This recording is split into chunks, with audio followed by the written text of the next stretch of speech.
All right. Hey, everybody. Welcome back. In this video, we are going to discuss activity sheet 6 and topic 6, specifically a topic called improper integrals. And improper integrals is a great topic, a sort of challenging and complex topic that is slightly more theoretical, I would say, than a lot of the stuff we've been working on recently.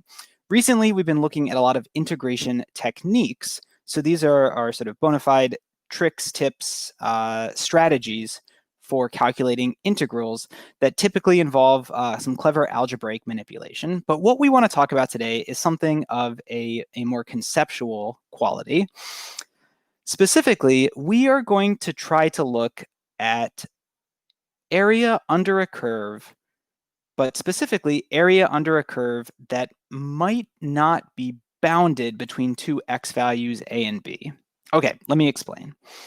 So I'm going to try to sketch, just sort of a silly function over here. So if I have an x and y axis, and if I graph a function f, let's say f kind of looks like this, then the definite integral from 2 points a and b, from 2 points from a point a to a point b, the definite integral of the function f of x dx, what we denote using this notation here, this is supposed to represent area, right? The definite integral represents area, and specifically signed area. So this picture, notice it sort of dips under the x-axis here a little bit, and then it goes back up above the x-axis.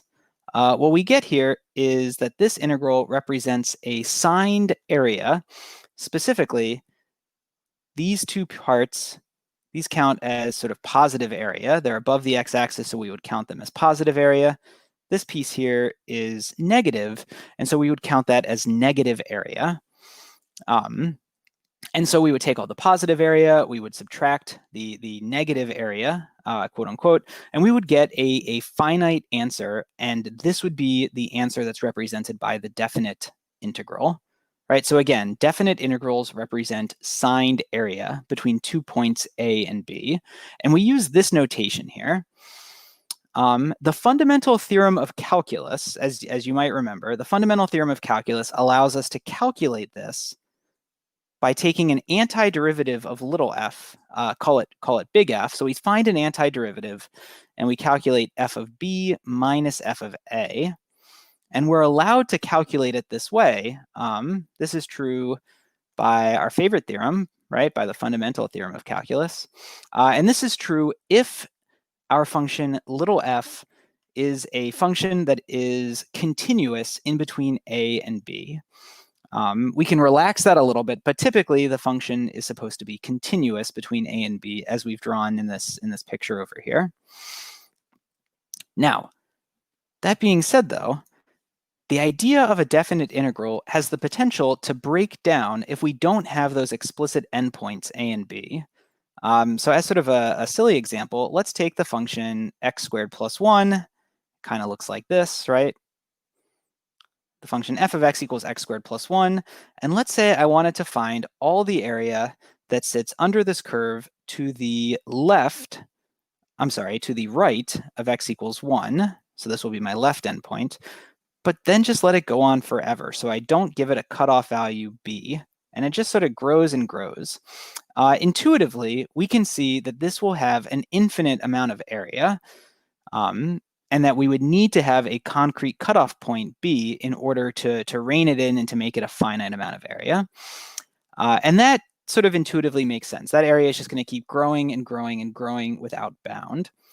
But we can ask ourselves, is that always the case for any function f? What if we could somehow extend this to keep going up, up, up, to not have an endpoint b, and yet to only end up with a finite amount of area? So you can sort of see this is sort of moving into some sort of heavy concept territory. Let's scroll down. I've tried to draw these two functions ahead of time. You see I had them lurking just off screen. We have the function f of x equals 1 over x, and f of x, or g of x, equals 1 over x squared. And so the question is, how much area sits below the curve to the right of x equals 1? right? So here's x equals 1. And if we try to shade in all this area, we're not giving it a cutoff point. So it's just allowed to keep growing and growing and growing forever, sort of infinitely in that direction. And ditto for 1 over x squared. And it seems like, I mean, the region that we're drawing in grows forever, so I'd have to keep dragging my pen to the right. And yet the functions themselves tend to start getting closer and closer to the x-axis, right? So it begins to sort of squeeze down here.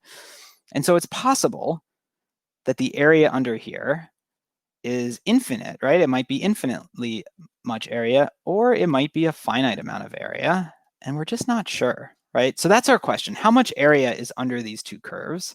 And even though these curves look very similar, they have the same sort of general slope as we look at it, right? They have this sort of swoopy feel to them. I'm actually going to claim the answer for these two are radically different. But in order to be able to say that, we have to be able to interpret what we mean when we talk about infinite area, or what we talk about potentially unbounded area. And that's going to be this improper nature of the improper integral. In other words, we want to develop a formal method for figuring this out.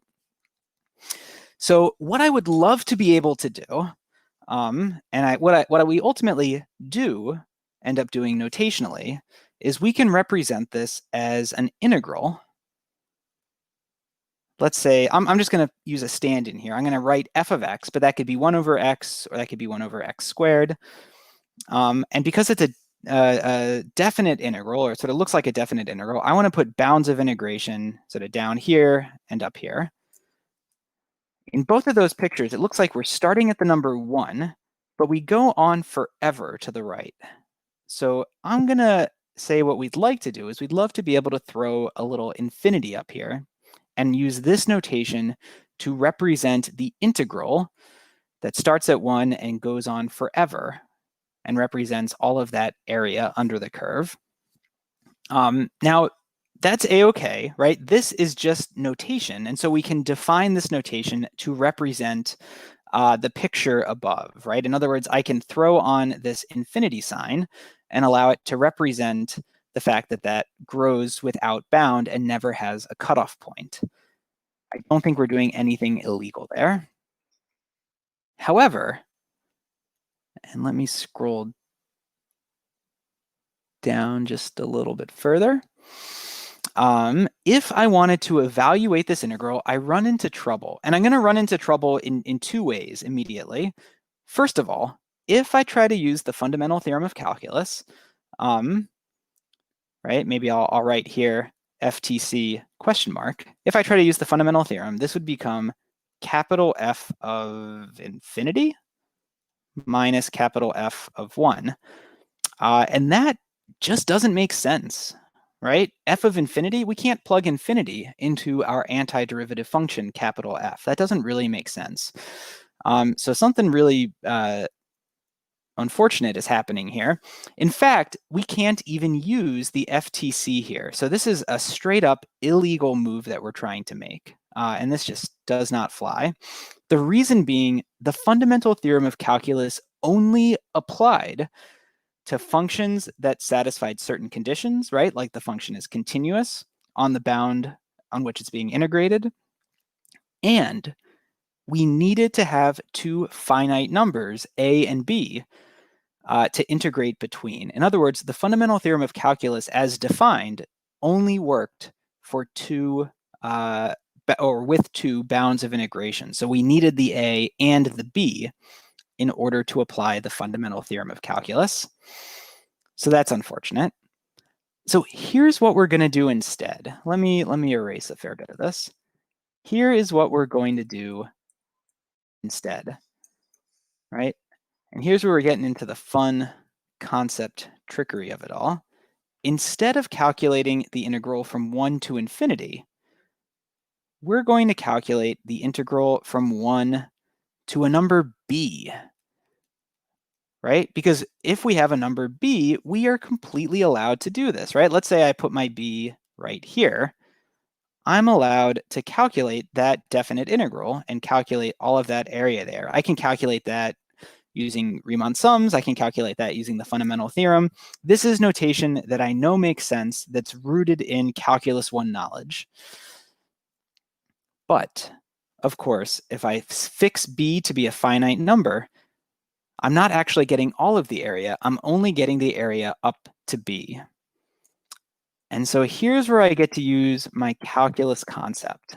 Instead of leaving it from 1 to b, I am going to calculate this integral on the right, but I'm going to do so as I drag my value b up further and further and further to the right. So as I let that number b go up to infinity, as I drag it up, that's going to capture more and more and more area. And yet, at any given moment, I'm just computing a definite integral to that given b value. And so it turns out this is a valid thing we can do. The piece in the brackets is something that we can compute using the fundamental theorem. And then once we calculate that, we get an answer. The answer still has a b in it. And we can just apply the limit as b goes to infinity. And as we do this, for our two problems above, I realize I'm actually just reading my own activity sheet here. Using limit notation, let's write down how we would actually evaluate this integral. That's exactly what I've done up here. So we would actually need to drag this down here. So let's see this in action, though. Let's calculate the exact area for each of the two functions above. So over here in red, we had what we wanted to calculate was the sort of total area from 1 to infinity of the function 1 over x dx. Well, let's see that we can calculate this now as the limit as b goes to infinity of the integral from 1 to b of 1 over x dx. And that I'm totally allowed to do. Similarly, I'll write the same thing for the other one when we're trying to calculate the integral from 1 to infinity of 1 over x squared dx. Well, that would just be limit b goes to infinity, integral from 1 to b, 1 over x squared. But what we see now are that these actually exhibit two very different behaviors. In red, on the right, the antiderivative of 1 over x is ln of x. So by the fundamental theorem, I'll sort of put this piece in brackets. By the fundamental theorem, the piece in brackets becomes ln of b minus ln of 1. And then, of course, we're taking a limit as b goes to infinity. I realize I should have zoomed in here a little bit so that you could read my handwriting. Right, so now we have the limit as b goes to infinity of ln of b minus ln of 1. And as we evaluate that limit, right, the ln of 1 is just 0. We know that. But the ln of b as b goes to infinity gets bigger and bigger and bigger because the ln function gets bigger and bigger and bigger. So this actually ends up being infinity here. And this integral diverges to infinity because the limit diverges to infinity. In other words, that limit does not exist. It goes off to infinity, and we can conclude that there is infinite area under that curve. At the same time, though, if we scroll over to the 1 over x squared integral, and we try to compute this, notice what we'll end up getting. We'll again start by calculating the expression inside the brackets. The fundamental theorem of calculus says that that becomes antiderivative of 1 over x squared is negative 1 over x, right? Negative 1 x to the negative 1. Evaluated from 1 to b. And then we take the limit as b goes to infinity.